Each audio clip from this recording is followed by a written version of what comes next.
We watched Halloween Havoc 2000, which, on the whole, I think it's fair to say we both enjoyed it, right? Oh yeah.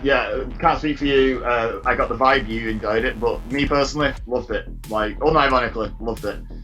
WCW 2000, it's not remembered fondly by a lot of fans, but I mean, in hindsight, having just watched that show, like I thought it was fine. I think you just said this off air. Like, you could definitely see why people wouldn't like it, but for what it is, just an evening watching the WWE network, like, it's fine.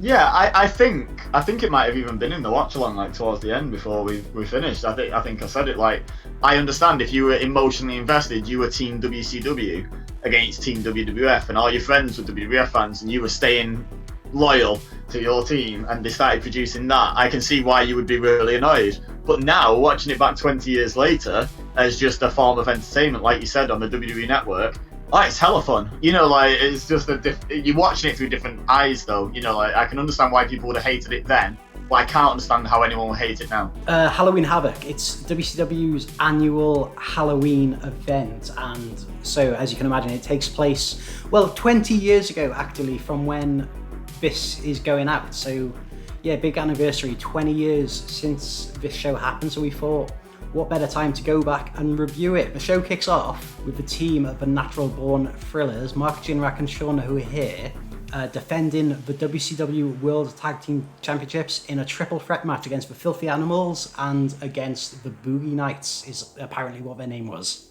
Disqo Inferno and Alex Wright, put the two dancing gimmicks together, makes perfect sense. Can't fault that. I mean, Michael Cole would say, and we spoke about Michael Cole on the watch along as well, but Michael Cole, I think he'd say they'd love to have a good time. yeah, that's definitely the line he'd use, and then it'd be boss time and the big dog would come out. Yeah.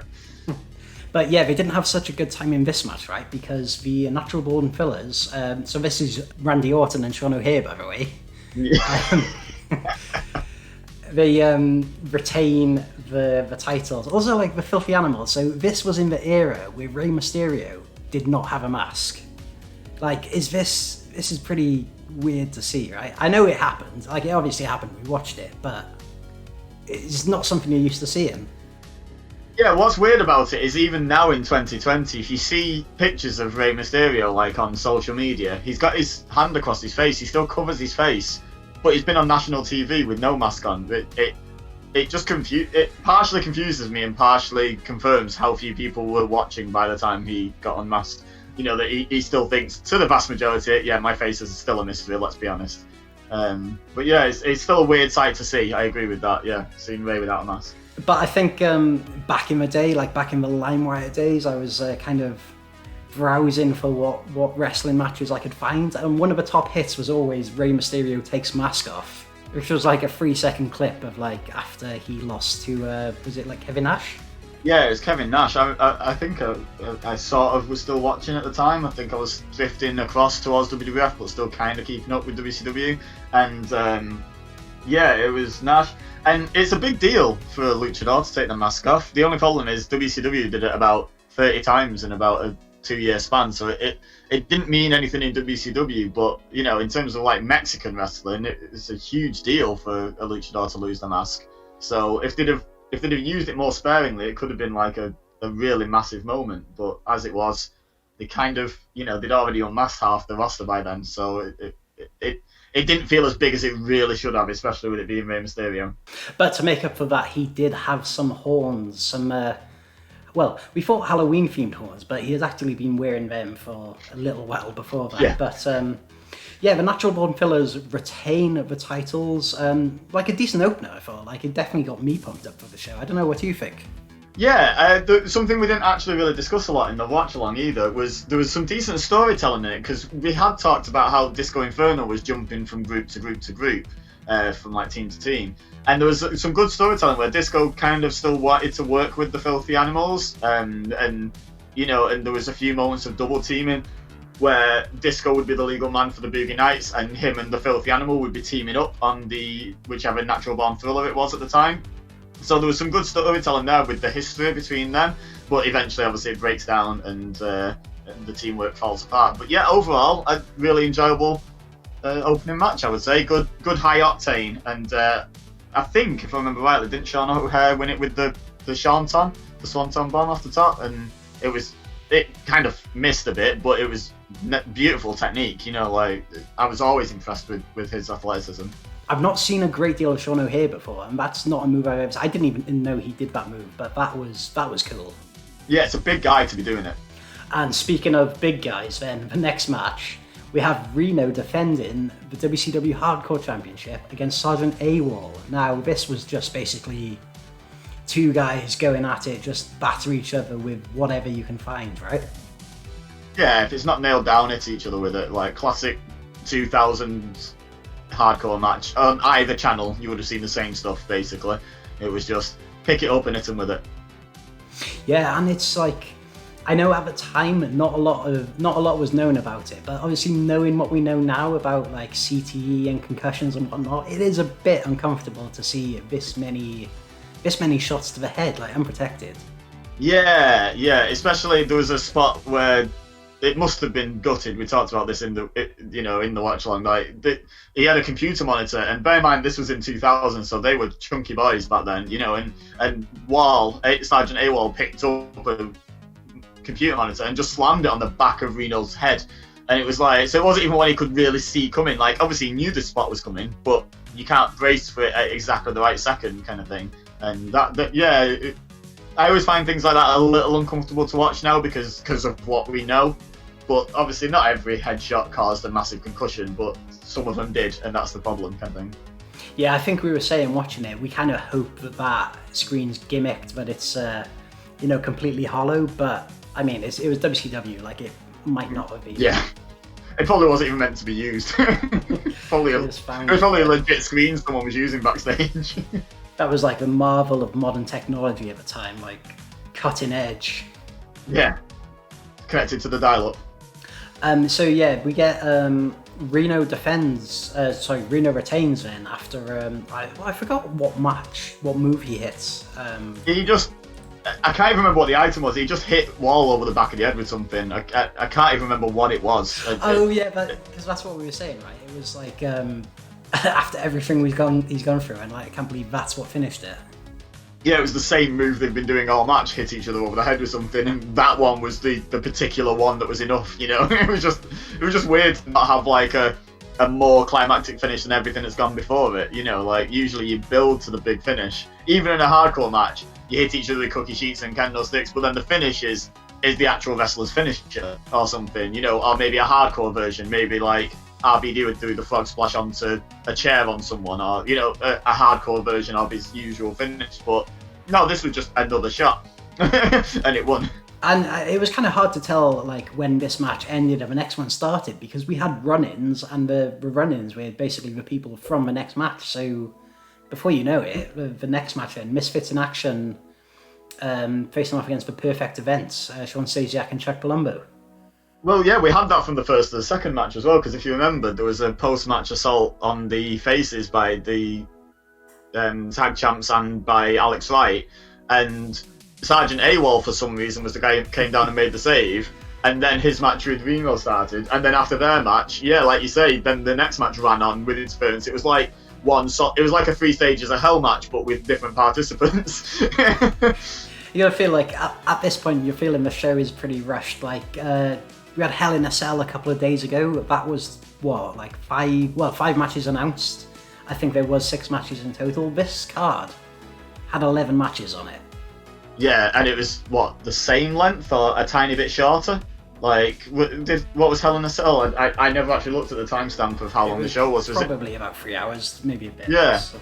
Yeah, so yeah, for contrast, they got like double the matches into the same time, and you could tell. Like, it's like you say, like the first 3 matches, the second and third match basically didn't have entrances; they just sort of ran in. Yeah, so this match ends then with the Misfits in Action picking up the win when Lieutenant Loco, who you may know as Chavo Guerrero, that just tripped me up a second ago. Yeah, pick up a win after a big tornado DDT. And then we do get a bit of a break because we go backstage as we get Shane Douglas saying something. I don't know. Saying the same thing he says every week. He's yeah. Rinse and repeat it there. Yeah, never a big Shane Douglas fan. Feel like a bit of a one-trick pony, and his pick was 10 years out of date. So yeah, never a big fan. But the next match then, we have Shane Douglas, and Shane Douglas is teaming with Torrie Wilson, who is dressed as Wonder Woman. And I think it's fair to say this is the first, for a Halloween themed show, this is the first costume we've seen of a night. Yeah, I'm going to give it a positive review. Just saying. So for whatever reason, Shane Douglas and Torrie Wilson are teaming in an intergender tag match against the Tygress. Until, for whatever reason, Konnan shows up and decides he's going to be in the match. So it's now a tag team match. Yeah, so I think I was trying to piece it together, because that's what you have to do with WCW in this era. You have to connect the dots yourself. It's like I think the match was supposed to be Tygress and Konnan. Right. Yeah, I think it was supposed to be Tygress and Konnan, but Konnan got attacked at the end of the opening match. So he wasn't. Didn't he? Yeah. So he was being checked over backstage, and then he ran out. For some reason, despite being in the backstage area and running out, he came through the crowd when he was obviously somewhere near the ramp. But besides that, the real logic flaw I had in this match that really tripped me up was Shane Douglas, the quintessential early 90s heel that never grew out of being an early 90s heel, is teaming with Torrie Wilson, who's legit. Like, you ask anyone in the business, you listen to anyone being interviewed, Torrie Wilson might be the nicest person to ever pass through the wrestling business. And it just seemed really janky to me. Like, it just seemed like she's this smiley, happy, all-American blonde girl that's just, do you know what I mean? Just so cliche, especially around that era. And then you got Shane Douglas, who's like a 10-year past his sell-by date cliche heel. It just, I don't know. I can't buy into Torrie Wilson as a heel in any way, shape, or form. She just doesn't seem capable of being nasty. But so the Filthy Animals pick up the win then. And then we go backstage, we got David Flair. He says, I'm the best Flair, there's never going to be another Flair with as much talent as me. And he was right, obviously overshadowed his father. His sister, who cares? David's the goat of the Flairs, right? Yeah, I mean, I think we said this on the watch along, but I'm going to repeat it again because it's so true. People always jump on Charlotte Flair's back and say, she's only there because of her dad. If that was the case, why isn't David Flair like a multi-time world champion? Yeah, exactly. Yeah, I mean, by the way, hi Reese's audience, that was a joke. Just in case people don't know me. No, David Flair is not a good wrestler. Yeah, I just realised this isn't my usual audience. You might get some hate in the comments for that one. But yeah, I think we kind of discovered partway through this match that this match was actually a first blood match, which, well, I don't know. We basically found out when he started bleeding when the referee called the bell. The commentators might have mentioned it. I mean, we were probably chatting too much breeze to listen to them, but yeah, that's the thing that I think was genuinely missing from this. Like, if you think about like a modern, not even a modern WWE event, think about like the same era of WWF event. You would have that little graphic that comes up, and it'd be like, there'd be a picture of Stone Cold, a picture of Undertaker, and it'd be like first blood match across the bottom of the screen, and then they'd go to the video package.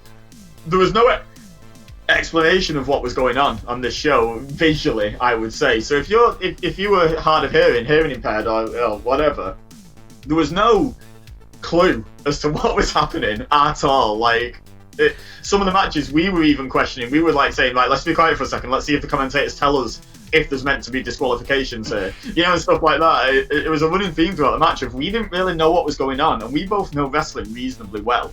Like, so to not be able to follow along during a watch along is probably the show's fault, not ours, right? Yeah, well, I mean, watching it, those first three matches, if you didn't know what was going on, you'd have been forgiven for thinking that was like a gauntlet match. Yeah, but with weird this is a tag, this is a tag section, and then the next section is a singles, and but this first blood match, like I say, the weird thing was we only realised after the bell was called, and we tried to piece it together because the finish didn't even come when David Flair started bleeding. David Flair started bleeding, got back in the ring, looked directly at the referee, then got hit with a buff blockbuster, and then the referee called the bell without a pin. So we were like, wait, what was the finish? What? And then we were like, well, it's either first blood or it was a first hit a buff blockbuster match. And I know which is more likely, but also I know which is more WCW, so I don't really know. But yeah, we were just like, wait, that was Why did the match end? Why did the bell ring? And of course, the thing I forgot, I neglected to mention in the pre-match promo, David Flair had some, I don't know if they doctors or scientists or some guys in lab coats with him. Anyway, at the end of this match then, he's, because Buff, somewhere along the lines, Buff also gets busted open, right? And then, David Flair is just trying to get some of his blood, it seems. So post-match, sort of inexplicably, Lex Luger came out to celebrate with his tag partner and then clotheslined him and bounced his out off the ring post. I completely forgot. Not quite sure why. Not quite sure why. They didn't seem to do anything particularly offensive to Lex, but whatever. We haven't watched all the Nitros building up. We'll give WCW the pass on this one and say maybe there's been story behind that. But yeah, he just came out and just sort of started bouncing his head around, and then Buff's bleeding from the mouth, and then David Flair got his sample from that. Oh, it was like 2K Universe mode, just like random running. It was like, this is a new feud starting off. Oh, what's that? Why has Trish Stratus come out to fight The Undertaker? So yes, Buff gets busted open. David Flair gets the sample of blood, which I guess was the reason he wanted this match in the first place. You know, it is Halloween, but he hasn't become a vampire, or maybe he has. I don't know. Maybe that's the explanation here. But so I said in the watch, like, I vaguely remember a story with David Flair was with Stacey Keebler. I think she might have still been called Miss Hancock at that point. And then I think Buff had an affair with her or something. So I do remember her saying she was pregnant at some point on Nitro. So piecing vague memories of that era together with this match and the post-match, paternity test, maybe? Can you do a paternity test with blood? Like, I assume the DNA still match. I'm not a scientist. I assume you can still do it with just blood. You don't need to provide, like, sperm, right?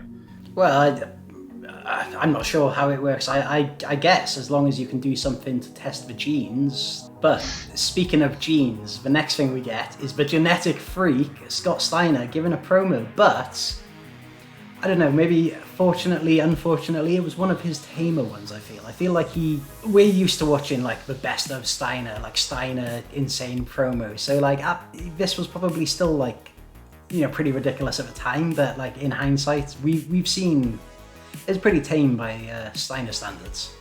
Yeah, Steiner's got, like, that Flair appeal with his promos where it's like completely unpredictable. It's, you know, like, it's just, and this was quite a generic good guy, I'm gonna beat you tonight kind of promo in Steiner's own way, don't get me wrong, but the message was pretty, he stuck to the path pretty well, and that disappointed me greatly because I love Scott Steiner. Like, I love when he goes off on his tangents and off on one. I think it's great, so I was a bit disappointed, but yeah, it was still Steiner. Still very shouty. And okay, so this show, I feel like it's almost like a variety show. It's got like a little bit of everything, you know, it's got a little bit of hardcore, it's got a little bit of multi-man, a little bit of cruiserweight action. For I mean, I don't know if UFC was about this time or whether it just started, but for the MMA fans, they thought, why not throw in a kickboxing match? We'll have Mike Sanders against Ernest the Cat in a kickboxing match. Yeah, why the devil not, eh? We've done everything else. With regards to UFC, I think it existed but wasn't huge. I think it was doing okay, but it wasn't like, I don't think it was the big thing it is now, you know, kind of thing. I think it was still growing. Yeah. But yeah, do a kickboxing match with the kicky guy, you know, why not? Yeah, it kind of starts off as like, you know, a legitimate kickboxing match. They've got their rounds and they have like a little break in between each round. But it slowly breaks down, you know. Like at one point the referee gets out of the ring to stop Chuck Palumbo and Shawn Stasiak interfering. At one point I think one of them did interfere and low-blowed the Cat. Yeah, and when you say about the referee was outside the ring, he was outside the ring when one of the rounds started, and I even said to you, I was like, I think that might be the first time the referee hasn't started a match. Like, just the match started without the referee being aware. That's new, even for WCW. That's amazing. That's the thing, how this match ended. The referee was distracted. The Cat gets a chain to the head from Chuck Palumbo, I believe it was. Shane Douglas, who had come out for some reason at that point. I forgot he was. But yeah. Too many to count, that's why. But anyway, yeah, so the cat gets drilled in the head with a chain, gets knocked out cold. The referee's distracted at this point because he's outside the ring, he doesn't see it, and then goes back in, and it's a knockout. It's like, without even calling the start of the next round, it didn't make a great deal of sense. So, yeah, and the weirdest thing was then the referee counted the cat down, the cat lifted his head slightly, and the referee stopped the count. Then the timer ran down on the final round, and we were like, oh, that match is over then, it must have been a draw. And then they carried on fighting, and then didn't the referee start counting them out or something outside the ring, or something bizarre, and we were like, is this match still happening? And I don't remember what the conclusion was after that. Did something else happen? I was so confused. I think it mental blocked me. I don't remember if they ever got back in the ring and we got a pin or something.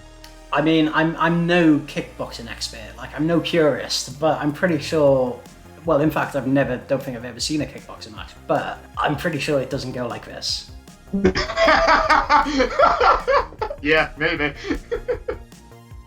Yeah, I think you might give you that. So anyway, we go backstage, and the Nevada Athletic State Commission is, they're getting on Goldberg's back. I don't know what the story is here, if he's supposed to be injured or something, but they're basically trying to not make him wrestle. Yeah, I think the story was Chronic were kind of the hired guns. I said this in the watch on, they were basically the APA but heel in WCW, and I think they had been sort of attacking Goldberg in the build-up to this, so Goldberg had clearly taken some shot to the head, somewhat more severe than the hardcore match before, which God knows, probably threw a truck at him or something. But he was obviously concussed, basically, was the story. Before they even knew that concussions were that serious, they were just sort of playing around with them, pretending people had them. Yeah, and then we get Chronic, who of course, Goldberg is scheduled to face Chronic in a handicap match in the main event. Chronic get interviewed by Mean Gene, and I can't even remember what they said. They said something, but they said, big bad guys. Yeah. Beat up slightly smaller, big good guy. That was the promo. Not a single weed reference by Chronic. Yeah, really annoys me. It's bizarre. Really annoys me. Clearly meant to be. Their moves are named after it. Their tag team names after it. But they just kind of seem like big bad guys. I don't. I'm not really sure, to be honest. For the most generic, big bad, sort of slightly gothic, slightly dark heels ever, with no reference to weed in their personalities or ring gear or anything like that. But everything about them is named after it. I just didn't understand it then, don't understand it now. Move on. So then, moving on, we get that 70s guy, Mike Awesome, against Vampiro. And I've got to say, I think the first thing I said to you was, I love this 70s guy gimmick. It's great. Yep. The music, yep. The look, it's great. Yeah, what's not to like? The massive ECW heavyweight champion Mike Awesome growing his hair out and dressing like he's stuck in the 70s. Amazing. Love it. That's like when WCW make an inspired decision, that's what you get. It needs to be more relatable to the mainstream audience, right? yeah, obviously. Yeah, everyone was stuck in the 70s.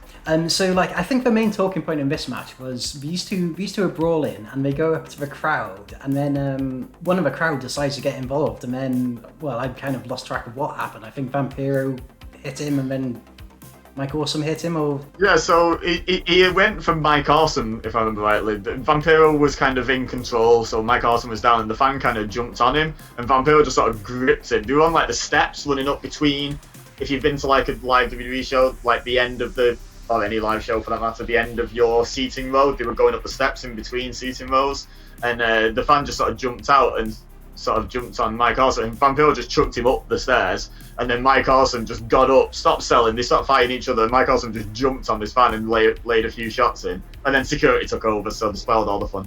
And we had some throwbacks then to our favourite, not a favourite, but some of the more memorable moments where the crowd has got involved, so specifically that Bret Hart incident. Yeah, Dash Wilder was my favourite wrestler in the world for about 6 months after that, just because he already had the fan. They were just accompanying the fan away from the ring, escorting him up the ramp, and Dash Wilder just went, nah, he's not had enough yet, and just punched him in the face. And I was I just thought it was so unprovoked, but so good. And of course, they're not always bad. We have to give a mention to the guy trolling Batista being chased away from security. Yeah. Just shout in front of the camera, do the machine gun thing and run off. Yeah, brilliant. What a guy.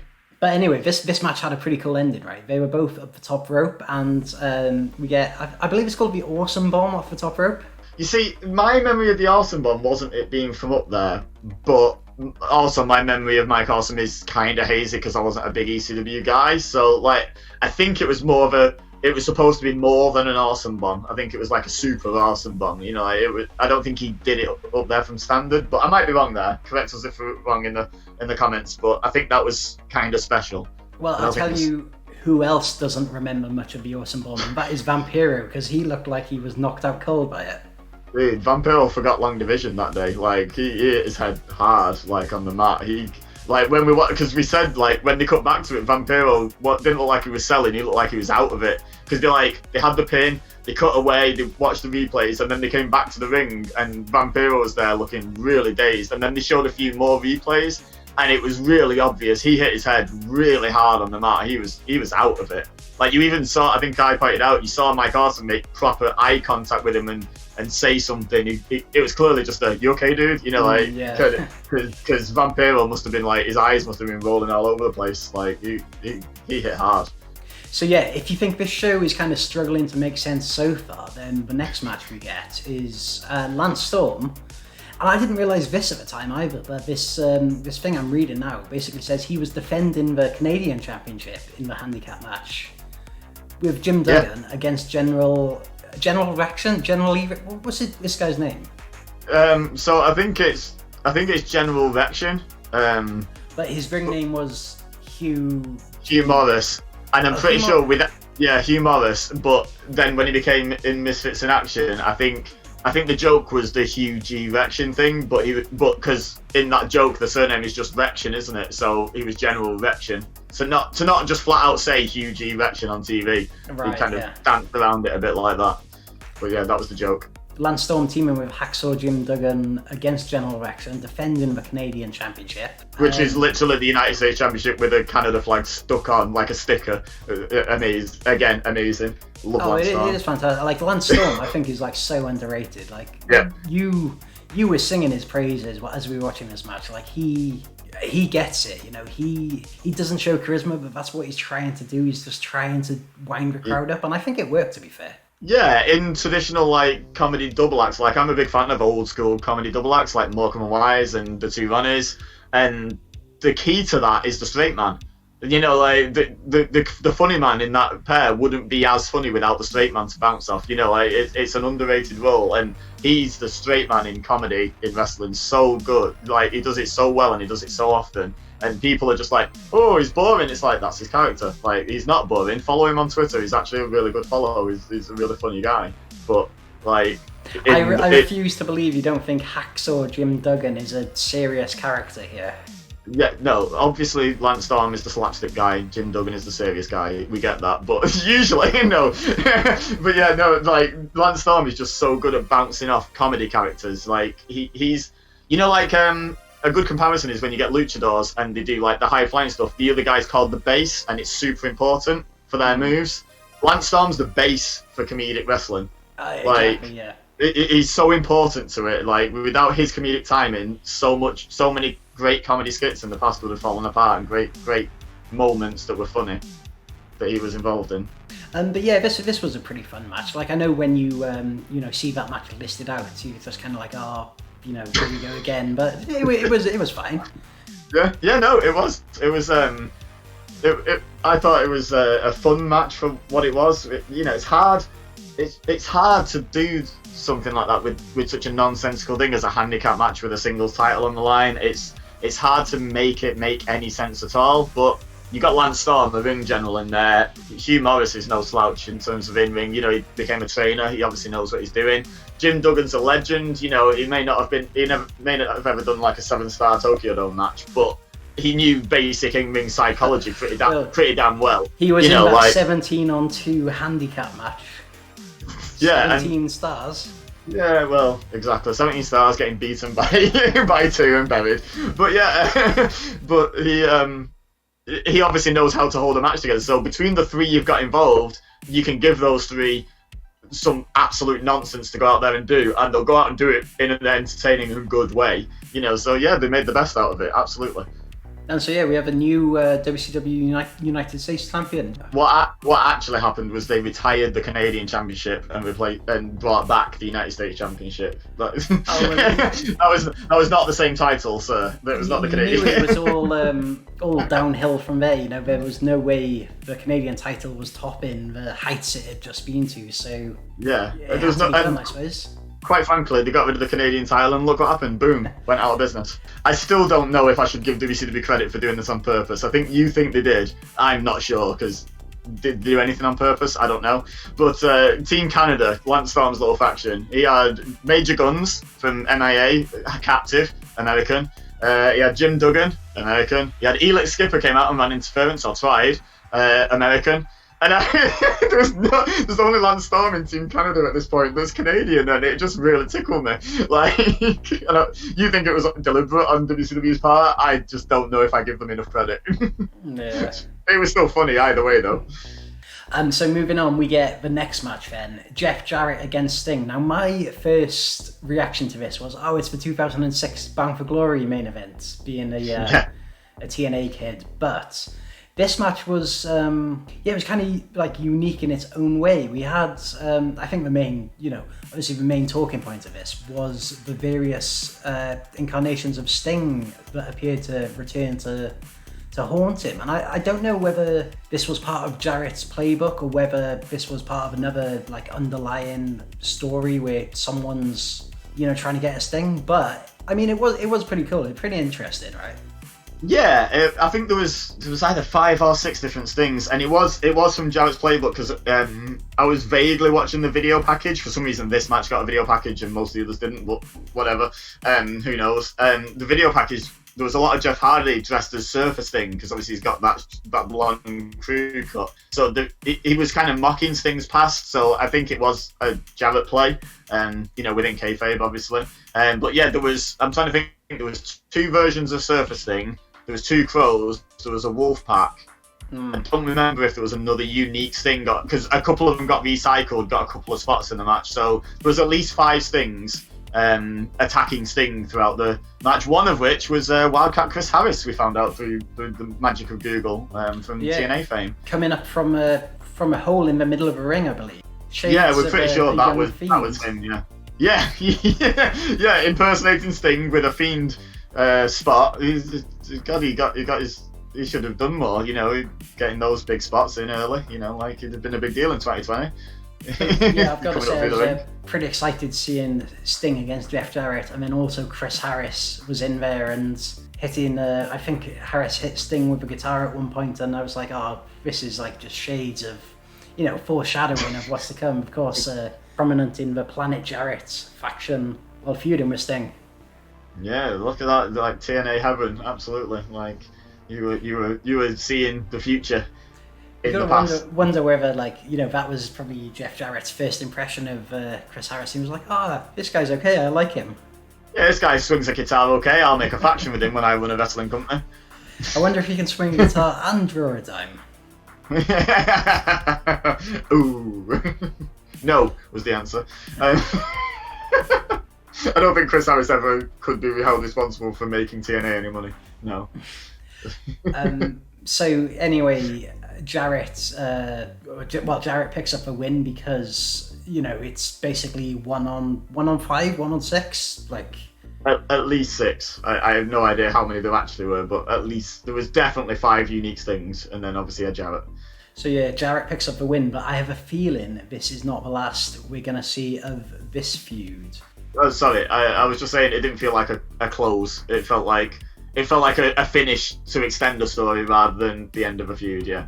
And so speaking of a feud, a couple of people who had been feuding, I think for quite some time, I think towards the end of WCW, I don't know whether this was more towards the start of it or whether they've been feuding some time, but Booker T versus Steiner, I think, was one of the major storylines going as WCW closed the doors. So this was for the World Heavyweight Championship, not the main event though. Yeah, they got CM Punk'd by the John Cena that is Bill Goldberg. But yeah, no, this feud was like on again, off again. Like, you know, they'd rotate a couple of guys in and out to keep it fresh. But generally speaking, Booker T and Scott Steiner was like the last year of WCW. Like they were always kind of there or thereabouts. They'd split and fight someone else and come back together, and then they'd split and they'd come back together. Didn't they fight to unify the title? Wasn't it that the match to unify the World Heavyweight title and the US title on the final night? So they were going at it right till the end, and I think they had some good chemistry together. I think they put on some good matches. I think they gelled well. I think they obviously must have enjoyed working together, because otherwise, you know what backstage politics was like in WCW. The lunatics were running the asylum, so they wouldn't have been fighting each other so much if they hated each other. So, and they date back to the Harlem Heat and Steiner brother days. You know, they've been working together for like 10 years at this point. You know, on and off. So. They know each other. Both the younger brother of, you know, of very successful tag teams, both gone on to be, you know, huge stars as singles in their own right. Yeah, and a hell of a feud to close out WCW. Like I say, it probably went, I'd say, at least 9 months on, you know, on again, off again. So we spoke a bit actually when we had a laugh when we were watching it about Steiner attacking the guy backstage, the music guy. I've just read an explanation online. Apparently, the explanation was that Steiner didn't know that he wasn't main eventing, so he was so annoyed at the music guy for playing his music. That's why he beat him up. Okay, I think that at least there was a reason. Was the reason written on online by Scott Steiner? Just out of curiosity.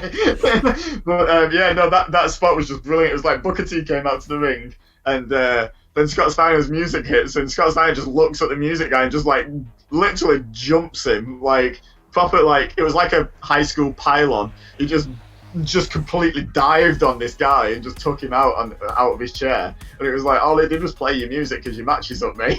But it was Scott Steiner, you know, Scott Steinering. Yeah, and you know, Steiner had a couple of Steiner moments in the match. You know, like he threatened the referee, and just be in general Scott Steiner, really. Oh yeah, Scott Steiner's like one of my favourites of all time for this one alone. And yeah, there was a point Booker T kicked out of a move, and Steiner lunged at Charles Robinson for that for some reason. And at another point, when he was going to get disqualified, he put Charles Robinson in the tree of woe. Then he got hold of a pipe from somewhere and started just hitting random. He was hitting refs, he was hitting security. He was just hit. There was a point where he chased a fan through the crowd. I don't know what for. I just love Scott Steiner. I don't know how much of it's work and how much of it's shoot, but I just don't even care. I just love Scott Steiner. So while Charles Robinson is hanging upside down in the tree of woe, Scott Armstrong runs in to try and get some order. Just gets beaten up himself, and then Slick Johnson runs in and throws a match out, and then gets a pipe to the head for his drop.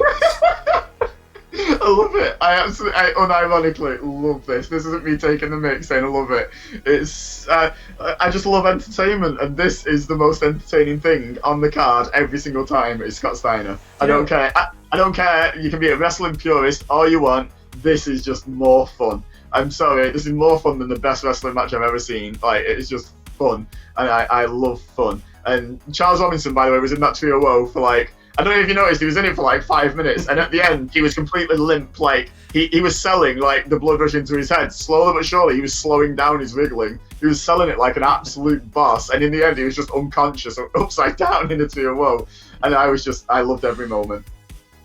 Oh, it was great. Like, you know, like we said earlier, WCW 2000 is not fondly remembered by the fans, but you know, watching this back, it's brilliant. Like, I don't know how you could not like. Well, actually, I do kind of know how you could not like this. It's yeah, how you can not like this is you've not watched it since 2000. Like yeah. Seriously, turn off the bitter goggles that this was my team and they messed everything up, and just please, I recommend. I've done this. Go back to the Nitro where they vacated all the titles, the notorious Nitro that everyone hates. Go back to that and watch every Nitro on the network and every pay-per-view from there to the end.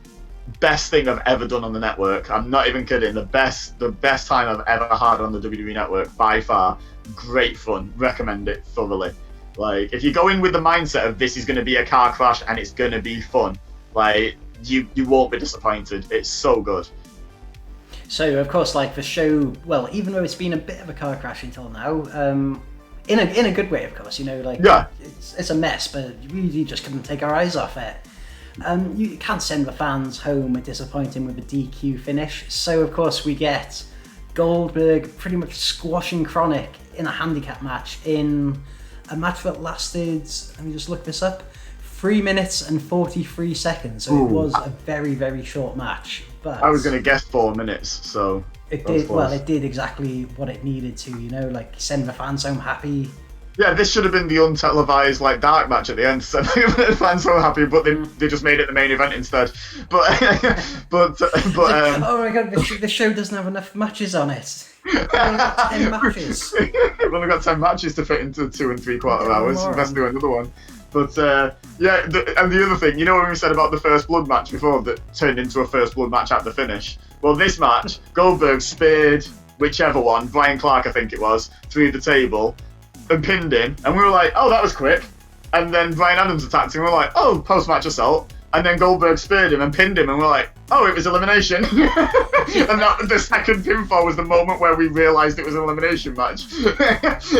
Just no clue whatsoever. It's just... I said during that match, you get the feeling sometimes that they gave different wrestlers different scripts just to see what would happen. They told Brian Clark not to kick out. They told Brian Adams that he was the one taking the final fall. They just went, well, we'll see what they make of this, won't we? So yeah, and even though it was an elimination match, somehow Goldberg didn't get disqualified for spearing one of the Bryans through a table. Oh, apparently it was a no DQ match, like all of them were. Oh, how convenient! Everything was just no DQ. We got it wrong. This was ECW Halloween Havoc. Did you not know? Everything was just no rules, go for it. But yeah, hey. As much as the wrestling fan in me did complain and did want to keep saying, why is there no disqualification? What's going on? But it was like a humorous, not humorous, that's me giving myself credit for being funny, that's not good. It was a humoured kind of complaint. It was like, I'm amused by how little I understand what's going on here. It was a good confusion. I was enjoying my own confusion. Definitely, a lot of fun to watch. I recommend, if you're watching this, go back and check it out. Yeah, we had so much fun. I'll give you a disclaimer because I don't want you being disappointed. I hope you like tangents because at certain points we were so clueless what was going on. We were just like, hey, remember that time in TNA? And remember that time last week in WWE? Hey, but it was always a commentator. Yeah, it was always relevant to what we got there through something that was happening on screen. We just we did go off on a few tangents, but we had a lot of fun watching it, and I think we added something to it. I think you'll enjoy it with our commentary. I do think overall we added to the experience because I think it was. I think it'd be pretty impossible to make it any worse. But no, another thing is, if you are a little bit bitter on WCW because they were your team or go back and watch it and have us on, because you might find it more fun to watch with someone already having fun with it. Do you know what I mean? Instead of just watching it in silence, thinking, oh yeah, I remember when they messed this up, I remember when they messed that up, and sort of getting lost in those sort of thoughts. Watch it with two guys that were just having a right laugh, partially at its expense and partially to its credit, and just enjoying the experience. I would recommend our watch along of it. What's your overall grade of a show? Give it, somewhere between A and F or whatever. Just for Scott Steiner, A star. No, I think overall, I think it's hard because as a wrestling show, I'd give it a C or a B- or something. But as in terms of measuring how entertained by it was, it's like a low. It's maybe an A- or something. It's up there because I just enjoyed all of it so much. I don't know, how would you want me to rate it? As a wrestling show or as an entertainment product? Well, I mean, just, take it, take that grade you just said. What was it you just said? A? I think I heard A. I gave it an A-, and I feel bad. I feel bad for not giving it a straight A, so I'm just going to give it an A. I just loved that show. Start to finish. Scott Steiner, it might have been a B without Scott Steiner. He dragged it up. I mean, I think I'm gonna have to give it an A as well. I mean, it definitely wasn't what I was expecting. When you hear Halloween Havoc, you think the big pumpkin, you think Rey Mysterio up in a costume.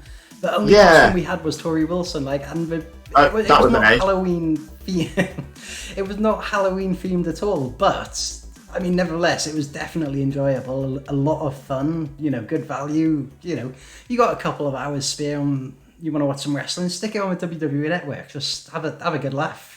Yeah, if you want wrestling, go watch the G1 from this year. It was great. If you want entertaining, like, and you want to laugh at something, like, go watch this. It's just, yeah, amazing. And you get to see Shawn Spears' dad. If you want to get that joke, you have to watch the watch along and listen to us. Yep, Shawn Spears' dad was on the show. But yeah, you can check that out over on Ebeza's YouTube channel. Yeah, thank you, Ebeza, for joining me. It's been a lot of fun. Really enjoyed the show. I think the overall grade we're going with an A. Yeah, not expecting it, but you know, you love it. Yeah, a harsh A. A Canadian A. That joke gets a Canadian A. Yeah, very good. So Ebeza, thank you for joining. It's been an absolute pleasure, and you're welcome to come back anytime and review this show. I want to say love to hate, but I don't know. I hate to love it. I think it's a guilty pleasure. I think I'd love to love it, and I think there's another pay-per-view in November. I can't remember what date they said. Was it 26th, 27th, something like that? Same difference in WCW. And that's the end of the show. Yeah, bye.